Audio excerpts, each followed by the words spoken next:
Okay. Good evening, everybody. Welcome to tonight's Standards Committee meeting, first meeting of the municipal year. Do we have any apologies from anybody? We have apologies to Councillor Ingle. Thank you. Okay.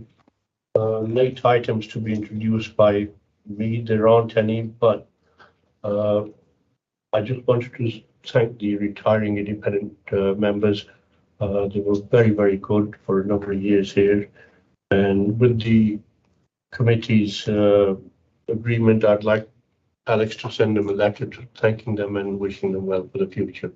Anybody has any objection to that? No? Okay, thank you. Declarations of interest, anybody? No? Minutes of the meeting held on the 24th of January.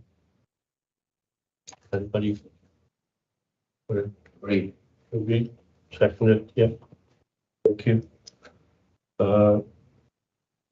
The Standards Committee forward plan, I think Alex is going to just run us through this.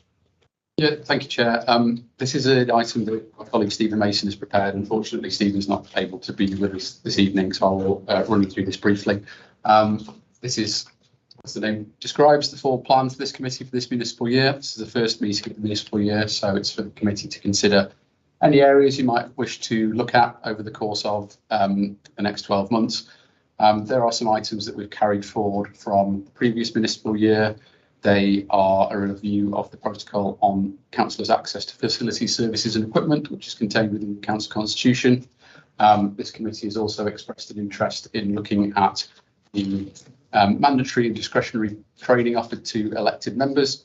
And also, Chair, you have requested regular consideration of the councillor complaints procedure, which we'll bring back routinely as a standing item. There are some actions on the forward plan arising. On the forward plan listed for this meeting is the protocol on councillor safety, lone working and online communications, and also the Committee on Standards in Public Life's Leading in Practice report. Obviously, they're on the agenda to be discussed this evening, but it may be that arising from the debate on those items, you may wish to add items to the forward plan. So if at any point councillors wish to add something, then we will note that and bring it back to a future meeting. So it's really, Chair, to table the forward plan and ask for any additions or suggestions that councillors may have. Okay, thank you. Do you want to say anything? No, that's okay. Fine. Anybody got any comments? No? Right, number 7. Oh, sorry, 6, appointment of independent person to the Standards Committee. So that's also me, Chair. But before we do, we have with us this evening 2 prospective independent persons who hopefully will be joining the committee in due course. We've agreed that they'll lead the meeting for the discussion of this item, so you can have a freedom and incumbent discussion as a committee. And I'll go into the detail of the report in a moment once Alistair and Graham have had opportunity to step outside. I'll call you back in a moment. Yeah.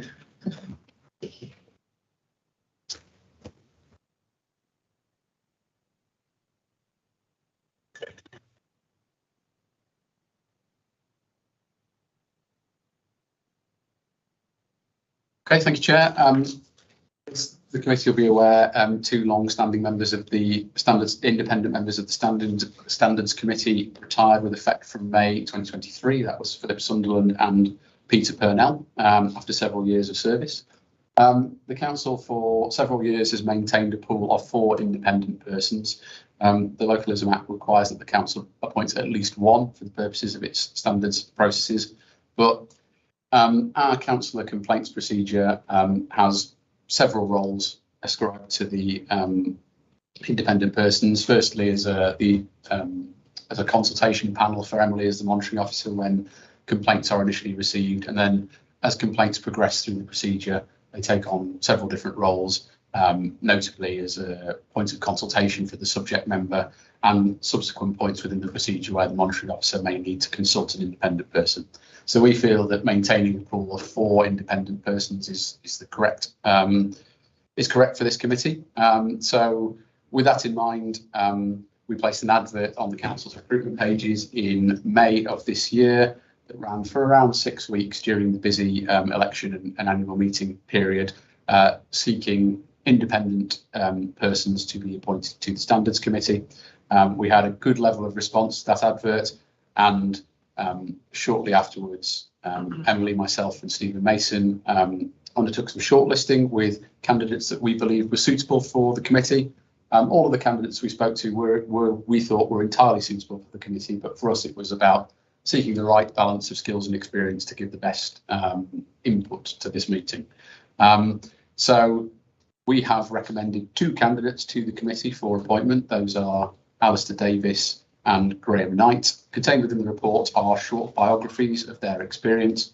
Both candidates have quite extensive experience in a range of professional and voluntary roles that lend themselves quite nicely to the position, not least as independent persons to other public sector bodies, and also work within the legal system as well. So happy to take any questions from committee members on the 2 recommended appointments. If you are minded to agree with our recommendation, then a referral will be made to the full council to appoint the 2 candidates to the Standards Committee with effect from the September full council meeting. I would just like to reiterate the points that Alex has made. As Alex mentioned, I was present also for the shortlisting and the discussions we had with the shortlisted prospective independent people, and both Alistair and Graham demonstrated a broad range of skills and experience that I would say to committee make them excellent appointments as independent persons to this committee, and I would have absolutely no hesitation in recommending them to you. Comments, anybody? Mr. Chairman, do you think it would be useful if we asked them to say something about themselves, or is that not appropriate? Are you asking me or Emily? You, No, Mr. Chairman. I think we've read their profile. I mean, if you feel that it's going to be more beneficial to hear them. I wasn't thinking about us deciding upon them, because I think anybody that wants to do this, you know, we should really welcome them in, because it's not a job that anybody wants. I just thought to try and make them feel a little bit more at home. More of an introductory point of view. Yeah. Well, we have invited them to observe the committee this evening. They're not here as formally appointed members of the committee, but subject to the approval of this report, it wouldn't be completely out of place to invite them to contribute to the rest of this meeting as if they were appointed members of the committee, and to introduce themselves when they come back in and offer their views on the subsequent reports on the agenda. They've obviously been through a very thorough process, and with Emily, Alex and Stephen interviewing them and looking at their previous history of service in different fields, I don't really think it would be, as Alex said, appropriate to try and ask them now when, you know, they've passed through all the various stages. So but I don't see the need for it. Anything else? No. No. Are we okay then with them? Is that all in favour? Yeah. Yeah. In which case, we'll invite them back into the room. Obviously, we can tell them the good news that we're recommending them to the full council at this point in time. Yes. So it's a matter reserved to the full council to appoint them to this committee.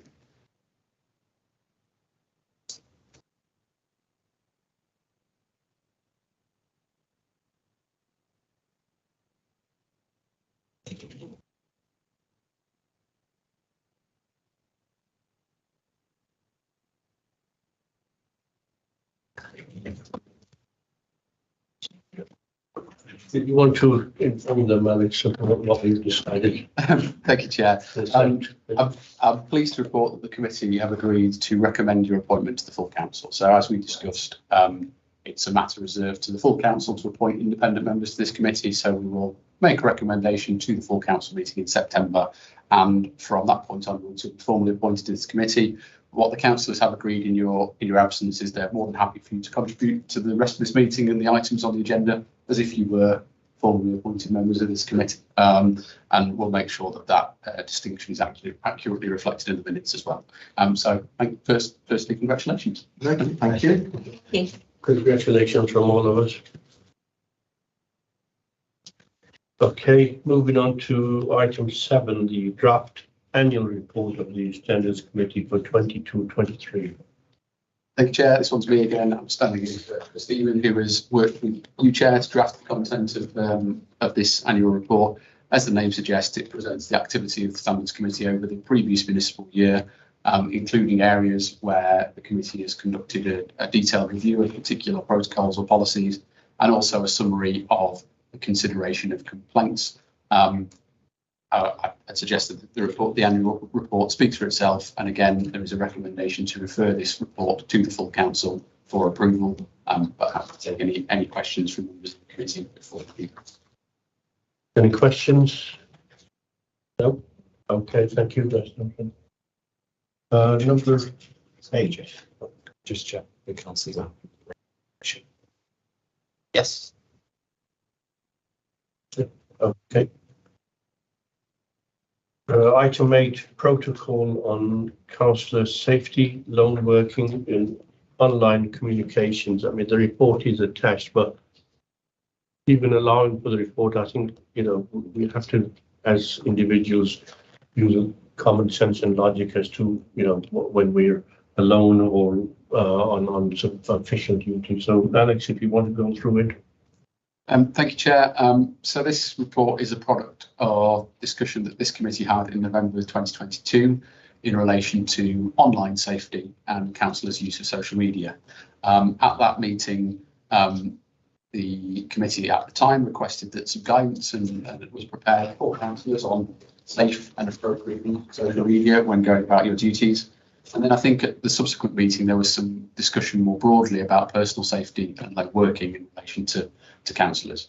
And as officers, Emily and I felt that it would be appropriate to bundle that work into one cohesive guidance note or protocol, as we might call it, that covers a wide range of issues relating to personal safety, lone working, and also online communications.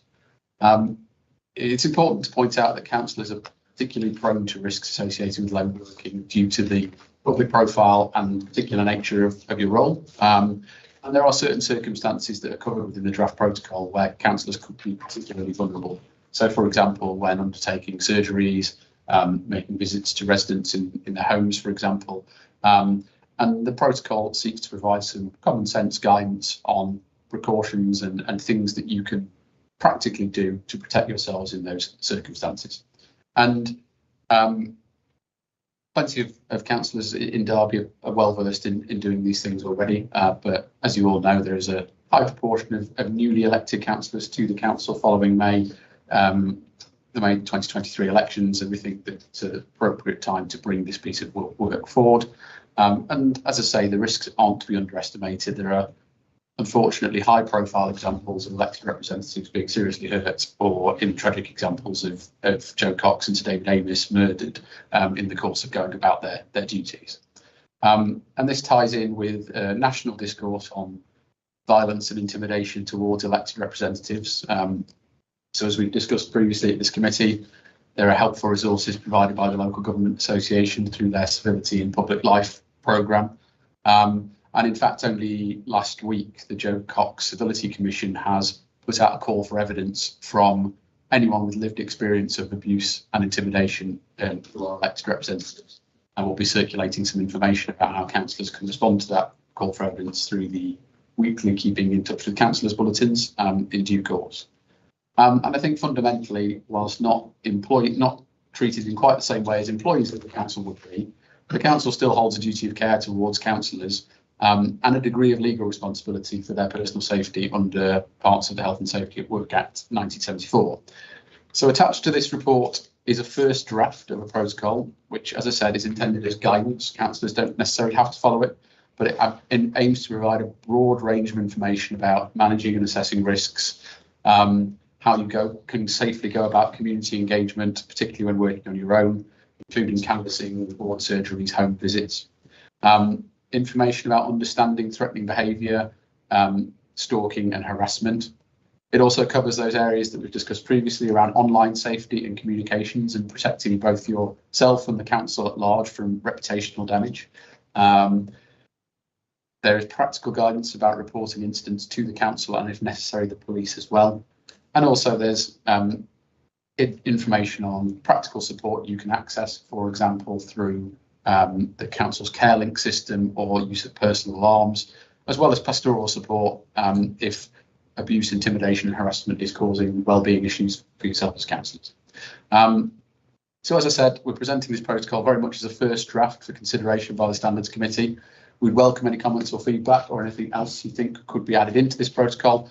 The report is seeking a delegation to Emily as the monitoring officer to finalise this procedure, subject to any comments the committee may have and in consultation with the chair of the committee to finalise the document, circulate it to all councillors with a letter and some advice that this support exists. There is a piece of work that has happened and that those councillors who wish to access support can do. So without further ado, Chair, present the draft protocol for discussion. Just one point from me before I ask Alan or Councillor Patterson. What sort of timescale is left for, members of the Standards Committee to make any suggestion before you finalise it? I would say that this, as I said, this is a product of a piece of work that's been taken over the last 6 months or so. There is no hard deadline as to when we would like to get this piece of work finalised. Obviously, we would like to circulate information to councillors as soon as we can about the support that's available. But if there are things that this committee thinks need to be added in or changed, then we have to take it away, and if necessary, bring it back to a future meeting. But hopefully, the amendments that you request would be relatively insignificant and could be made under a delegation. But that ultimately is for you as a committee to agree. Any comments? No? Okay. Yeah. So, No, I was just going to say, no, I welcome the document. I think it's, reading through it at first glance, you kind of think a lot of the points are kind of stating the obvious, but actually, I mean, I'm my second term now as a councillor, so you kind of become accustomed to thinking the way this document, suggests, but certainly for new councillors as well. Sure, once it's finalised and circulated, they'll find it a useful document. It gives makes you consider a lot of things actually in your role of a councillor, and we're not always everyone's cup of tea, and we have to be mindful of that. I mean, not everyone voted for us, so yeah, no, I think it's a good document. I think the sooner it gets out there in circulation, the better. Chair, I would be interested in councillors' views on the best way of sharing this information with councillors. Obviously, Alex talked about circulating some letters and some materials and all of those things, but I do worry that it might just be another thing in the inbox. And given the acknowledgement that we do have a degree of responsibility as a council for the safety and security of our councillors.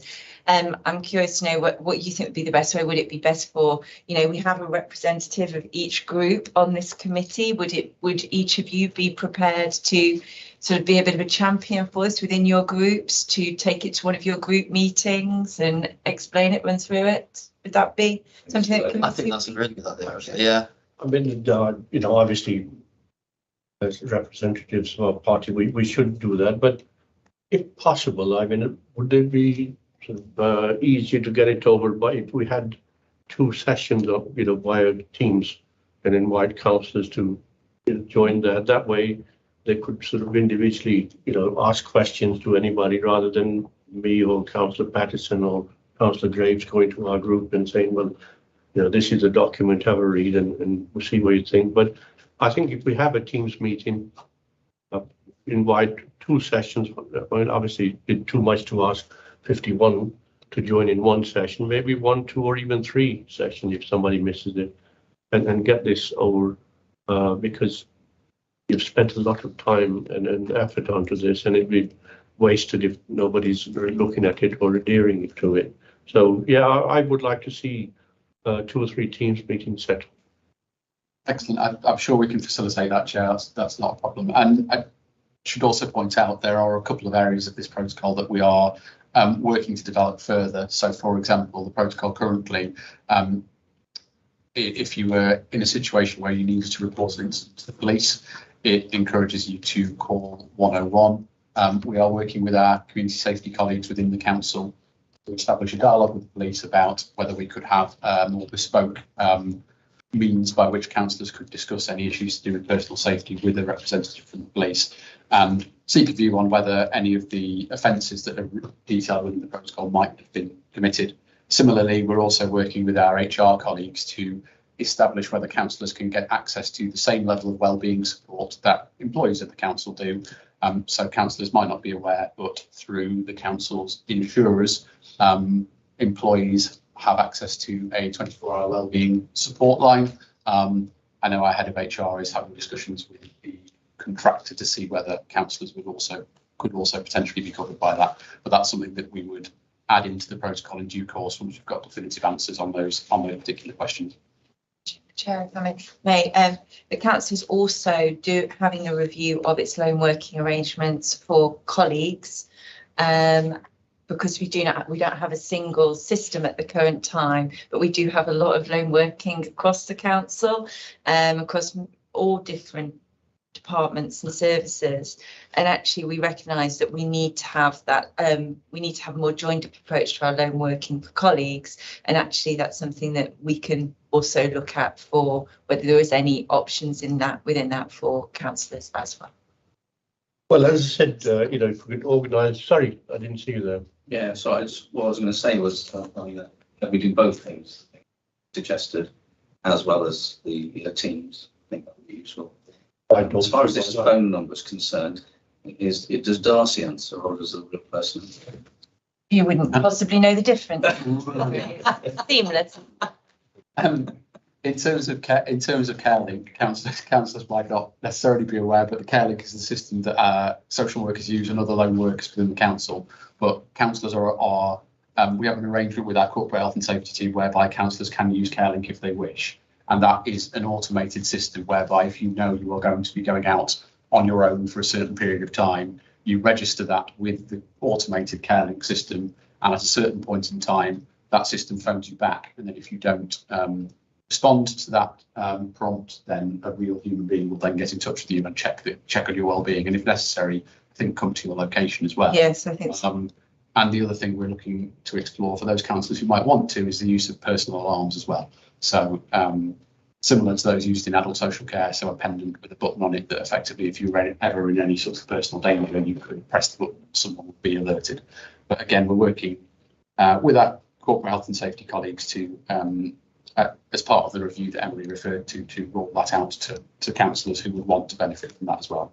We accept that not every councillor would, but we know that there are some who have come to officers in the past and reported concerns about their personal safety or well-being. So it's important that we inform all councillors about the support that's available should they want it. Councillor Patterson. Thank you, Chair. Yeah, going back to Councillor Graves's point around doing both suggestions from Emily and yourself, Chair, I think that would make sense. And whether as members of the committee and our role going back to the groups is actually assuring good attendance at these two sessions, that it looks like we're going to propose, then at least that's something. If we do hold these sessions and as we're going through the report and there's good engagement or even suggestions from councillors within these sessions, is that something that the document could then be added to the document at a later date and can be reflected in a future version of it? Yeah, I would see this as a living, breathing document. What we're not doing here is proposing this is incorporated as part of the Constitution. So when we deal with, for example, amendments to the Code of Conduct, that is proposed to the full council, and the full council agree changes to it, which is an important constitutional procedure, but can be quite cumbersome if you need to make speedy changes to it. We're not suggesting that this document forms part of the Constitution. It is guidance that is owned by this committee, and we'll routinely revisit and update as necessary. But as I said in the report, there is a delegation that we are seeking to Emily to make any minor changes or amendments as this committee suggests, and I'm sure we could incorporate any comments from councillors as well through those sessions. And I would also very much welcome Councillor Patterson, the comment you just made about sort of being a champion of this committee within your groups. Obviously this committee reviews standards complaints and the process for that, but also has this important role in shaping our arrangements and protocols for around member behaviours and safety and the role and expectations of councillors. And so actually, rather than this committee existing in a sort of vacuum, attended once a quarter by the small number of councillors who are on it, actually you sharing that information and flagging up new policies, etc., that come through this committee to your groups would be very welcome by both myself and Alex, I'm sure. No, as I said, earlier on, there is no reason why, or nothing stopping Councillor Pattison, Councillor Graves, or whoever else councillor comes to the next meeting or whatever to.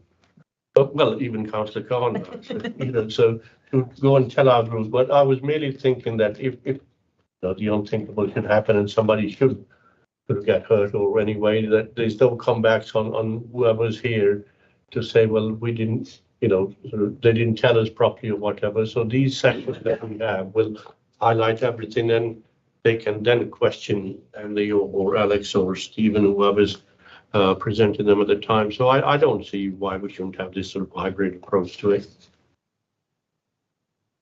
Are we okay with that then, Alan? Yep. Thank you. Number 9, Committee on Standards in Public Life. Thank you, Chair. That's me again.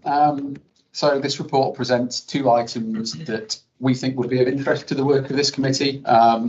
The first is a report from the Committee on Standards in Public Life, entitled Leading in Practice, and that's about the role of leadership in embedding ethical culture in public sector organisations, based on the 7 principles of public life, which councillors and colleagues will all be familiar with through the Councillors' Code of Conduct and the Employee Code of Conduct as well. The report is quite lengthy and detailed, but it provides case studies from many real-world examples across the private, public and voluntary sectors. Of particular interest, it examines the nature of leadership in central government departments and the interaction between civil servants and elected ministers, and in particular the importance of fostering a culture where constitutional roles and responsibilities are understood and respected, and they can be equally applied to an organisation like local authority. So, for instance, the ability of civil servants or officers to provide objective and impartial advice that is consistent with ethical considerations, juxtaposed against that commitment to implement decisions once they have been agreed by elected representatives. The report poses 20 questions for senior leaders in organisations about embedding a values-driven culture within those organisations. And as you'll see, not all of those will be directly applicable to councillors as political leaders of this organisation, but many do draw parallels with the work of the council and the sometimes complex interactions between councillors and officers. And as we know from the previous meeting of this committee, we looked at the council office protocol that can sometimes be an area for tension or disagreement. So really this report is presented to the Standards Committee for information, but hopefully we can discuss it and consider how it might inform the committee's future work programme or areas that we might want to look at. I'm happy to bring back more information on any specific areas within the report that captures people's interest.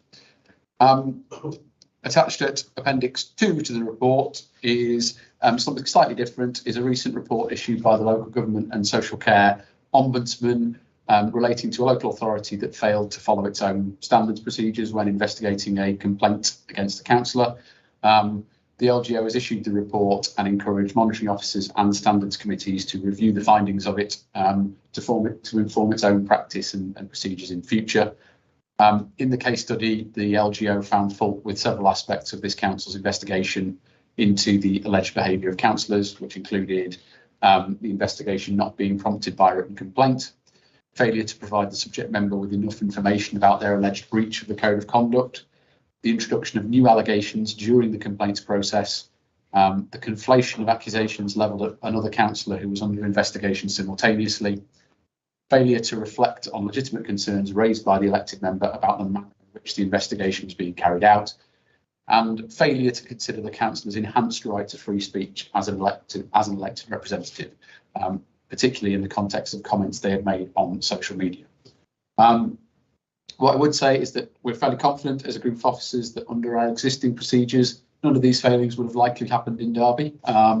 but we're happy to provide a degree of reassurance to the committee on any of those particular aspects that I mentioned, or take any other questions on the report of the Ombudsman. So, as I say, Chair, two reports of interest to the work of this committee, and it's really for the committee to discuss and consider how those reports might inform the future work of the Standards Committee. Yes. I would also just like to add that whilst committee members may not have had time to digest full content of the report at this point, I think it's important to note that we see an increasingly in reports in the public interest, for example, into other authorities. That one area which is often looked at is that relationship between elected members and officers, the role of leadership in that space, and how that and the behaviours that are exhibited. And so I think it's important for us as an authority to be constantly reflective of how those relationships are, the health of that relationship between elected members and officers, and also to just consider whether we are optimising our respective roles and the leadership that we exhibit. To the those outside the council and those within the council. So whilst I appreciate it is a lengthy report, I think reflecting on the difficulties facing our sector at the current time, the challenges that local government faces, and the increasing number of reports in the public interest, etc., it is important that we are constantly reflective of these matters. Thank you, Emily. Well, I hope that Councillor Ingle and Councillor Ackford were not here would have at least read this, and if they or any of us have any suggestions within the next week or so, we can always add them on. But other than that, are we happy with it? Adam? Yep. Okay. Item 10. Volume and outcomes of council complaints. Thank you very much, Chair. This is the standard report that comes to committee, which gives a very high-level summary of the complaints that have been received and how those have been dealt with. So this report updates Standards Committee on the volume and outcomes of council complaints dealt with in the current municipal year, 23-24. And also, given that the final meeting of the 22-23 municipal year was cancelled, the report also provides an opportunity to update committee on the volume and outcome of complaints carried over from 21-22 and those received in 22-23. So in summary, 4 complaints were carried over from 21-22 municipal year into 22-23. Of those, 2 of those proceeded to investigation and were dismissed. 1 proceeded to investigation, was dismissed following an informal resolution being found, and the 4th complaint was dismissed. So all of those 4 have now been resolved. 6 complaints were received in the 22-23 municipal year and were all dealt with and dismissed in that year. To date, 5 complaints have been received in this municipal year. 1 has been dismissed and the other 4 are still live at the point of publication, although I would like to reassure committee that we are moving to resolution of those swiftly. Is that it? Thank you. Yeah. Thank you. Any comments? No? Yeah, just one comment. 23 and 223. Oh, sorry, this is a different one. Sorry, yeah, sorry, big pardon. Talking about the wrong thing. You should have said. I'm not talking about the wrong thing. I'm just talking about the wrong thing. Forgot we're being watched. I think it's important to note as well, as the report explains, that when we've Emily has said that the six complaints received in the previous municipal year and all were dismissed. That includes circumstances in which a subject member has taken steps to resolve a complaint by way of an informal resolution.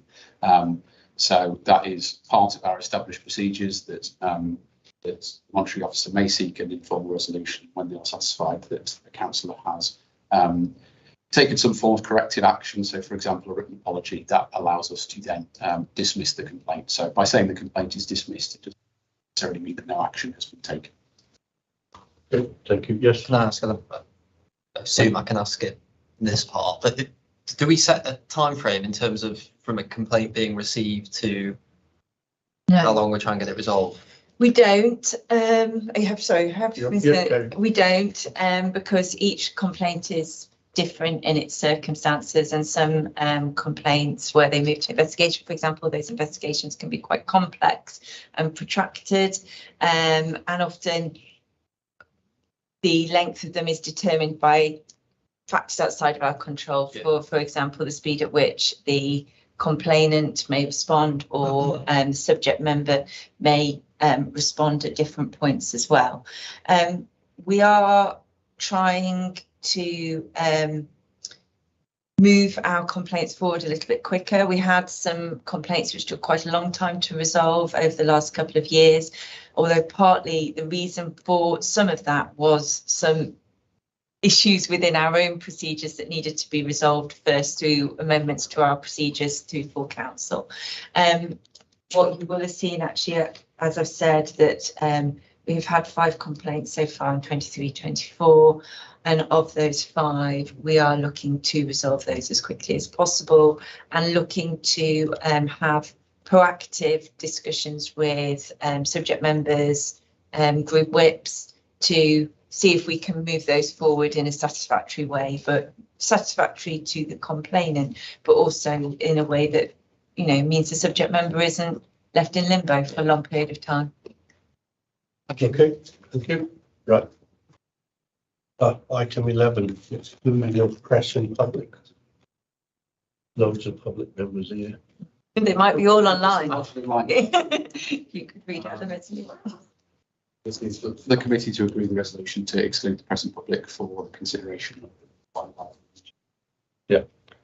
you okay with that? Yeah. Okay.